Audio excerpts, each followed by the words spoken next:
Father day कहा जाता है। कल का दिन रोजे पिदर कहा जाता है ईरान में, और इराक में भी इसका दस्तूर है। जनाबे ज़हरा की विलादत का दिन रोजे मादर होता है। जनाबे ज़ैनब सलामुल्लाह अलैहा का दिन रोजे खाहर यानी बहन का दिन होता है। मौला अब्बास की विलादत का दिन भाई का दिन होता है। और कल का दिन 2 दिन है। जनाबे ज़हरा का दिन क्या होता है? जिस दिन आई है माँ का दिन और बीवी का दिन। तो उस दिन बहरहाल शौहर हज़रात हदिये देते हैं। कल का दिन बाप का दिन और शौहर का दिन है।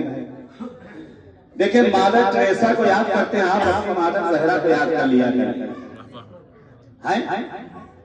मादर ज़हरा से पढ़कर हमारे में कोई माँ है? नहीं। कल का दिन जो है ये बाप का दिन है। बाप की ज़हमतों का कम से कम एक शुक्राना हाथ पकड़ के बोसा ले लो, काफी है।